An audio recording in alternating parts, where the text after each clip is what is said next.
Recently, Impact TNA Wrestling hit the 1,000 episode mark, 19, 20 years. It's impressive. Sure, there has been some LOL TNA stuff. Marky D123 covers a lot of TNA stuff on YouTube. He's awesome. Times when it seemed like they were on the brink of finally being done.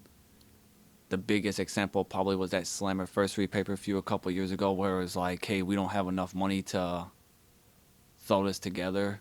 They've been on 5 different channels, starting off with pay-per-view weekly episodes. Yeah. Then Spike, obviously Spike's a good channel at that time. They had the Ultimate Fighter. WWE was on that channel. Now Spike is shit. It's just Bar Rescue.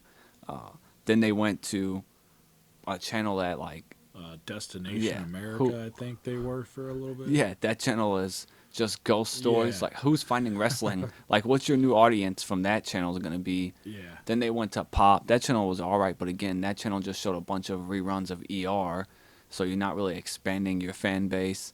And now they're on Axis, and that channel is like just shit. Like, it's like I old think it's rock limited stuff too. I don't think a lot of carriers have it.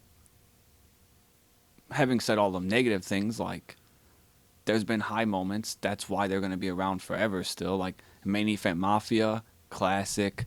Steiner Math, classic. Yeah. The Beautiful People, that was my shit. There was a point in time where I only watched TNA.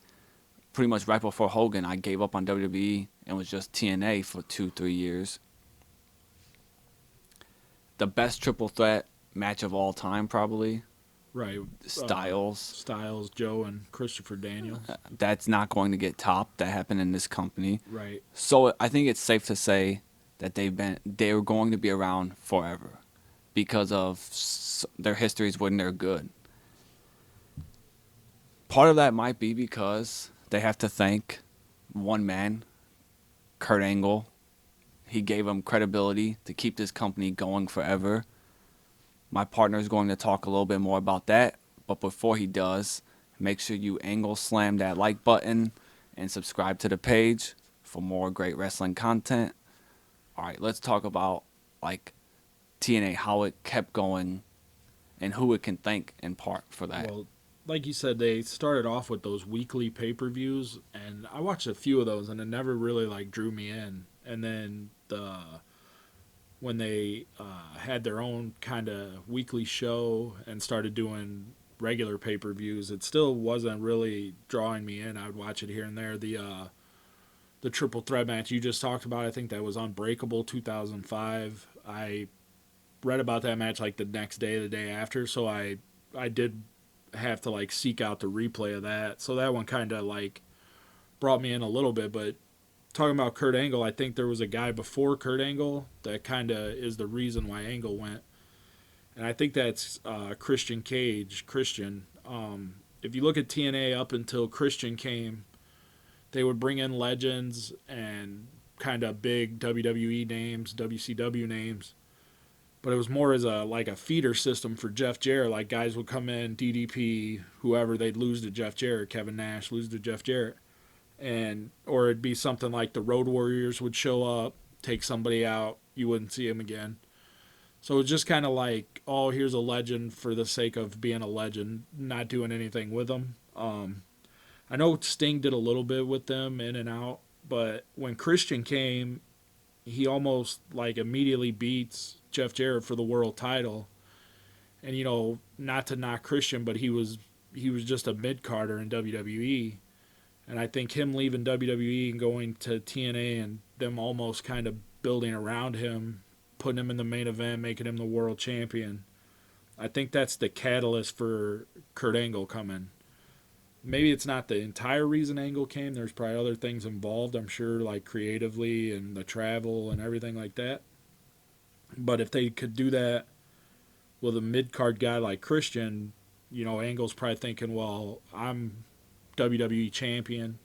He had beat everybody from like Hulk Hogan to The Rock and then everyone in between there. And, Olympic gold medalist. And then he comes to TNA and it seemed like the switch was flipped for me. Like it did draw me in more. And the moment with Samoa Joe was like a holy shit moment when they first faced off and he headbutted him. You were like, oh my God, I got to see these guys face off. And the reason it was like a flipping of the switch, I think everyone had to step their game up. Like you talked about that triple threat match was really good. AJ Styles and Samoa Joe, those guys were really good in the ring. But now you have essentially the best wrestler in the world and an Olympic gold medalist, and his motor never shut off. He could wrestle all night long if he had to. Everyone in that locker room was going to have to step their game up, especially if they wanted to work with Kurt Angle. And I think if you look at, it's almost like the BC and AD. If you look at before Angle and after Angle, their in ring work changed. Like especially AJ Styles and Samoa Joe, I think come out of it as much better in ring workers after having worked with Kurt Angle. So I mean, creatively they still did some bad things, but I think that's the moment where it was like, okay, TNA is a player, and if they do the right things, they could do something here. And I think it's Kurt Angle. They mentioned like Sting is the franchise player for Impact, but it's like clearly it's Kurt Angle. Like Yeah. you look back at it, and he's wrestling for them still at Destination America, like that Yeah. shitty channel, them shitty arenas. Yeah, I think up to like 2013, 2014, he was still, even maybe later, he was still there. Yeah, he was wrestling for them on Pop. I don't know if he ever wrestled for them when they were on Axis. That might be when he finally gave up. Yeah. And went to WWE, retired, semi-retired, and Baron Corbin. Yeah. But retired him. Kurt Angle, his TNA career is better than his WWE career, I think. Mm-hmm. And that's huge. I mean, like I said, he beat Hulk Hogan, Undertaker, The Rock, Steve Austin, all these guys in WWE, but his in-ring and his career in TNA was much better and I think more impactful. Like, beating legends is great, but working with younger guys and getting them to the next level was even better. I mean, like I said, AJ Styles, you look at what AJ Styles has done. If Angle never goes to TNA, we may never get the AJ Styles we have right now.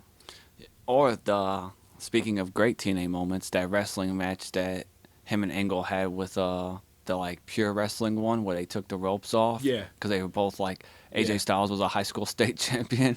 The Angle Alliance Christian Coalition, that was gold. Went up against the gold medalist. Yeah. But speaking of AJ and Kurt Angle matches, they had a last man standing match. I think it was Hard Justice 08. That is phenomenal. That's one of my favorite matches of all time.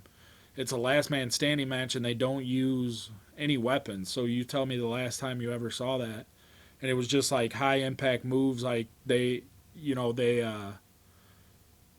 of emptied their bag. They were pulling out moves you'd never seen them do, trying to put the other guy away. And it ends with Kurt Angle broke his neck I don't know how many times, and he took a top rope DDT for the finish. I mean, that shows you right there what Angle meant to TNA and what he was willing to do for TNA. And I think with all the downtimes in TNA and the LOL moments that are laughable or whatever, having that guy in Kurt Angle there, where it's like, hey, this guy's probably the best wrestler in the world. Yeah. He's mainstream appeal with the gold medal, with a broken freaking neck. Like, it just kind of, it grounded them in a way where it's like, hey, we can weather whatever storm because this guy is a part of our history. And I couldn't imagine what TNA would be today if Kurt Angle had got on that season of The Ultimate Fighter. Oh, I didn't know he was trying out for Ultimate Fighter. Yeah, I believe they had talked to him about the season that had Kimbo on it, the heavyweights. I believe that was around the time he was talking about it. I don't think he could pass a physical or something is what ended up happening. But just imagine that, like, if this guy was on The Ultimate Fighter and it's like TNA superstar Kurt Angle is fighting Roy Nelson or whoever. Yeah, like, I was just thinking that would have been the best season ever. Roy Nelson, Kimbo Slice, Kurt Angle, Quentin Jackson, and Rashad Evans. Yeah. Like, that would have been incredible. Yeah. TNA's going to go around forever. Yeah. And I just think it's probably... If Kurt Angle doesn't come, it probably doesn't last. Yeah, he's the one that... doesn't make 1,000 episodes. Yeah. And it's something that's kind of glossed over in a way where, like, it's not even like... It's mentioned, TNA's going to be around, TNA's still around, but it's not mentioned that like, hey, Kurt Angle, his whole history is pretty much TNA. Yeah, I mean you said it. Sting's not the franchise player for TNA. I think it's Kurt Angle. And the other thing is like, we saw what Sting got in WWE.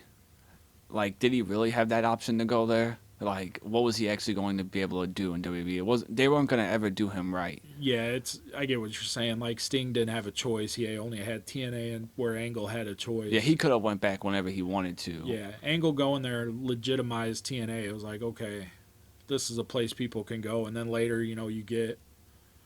I mean, I don't know who all came after Angle.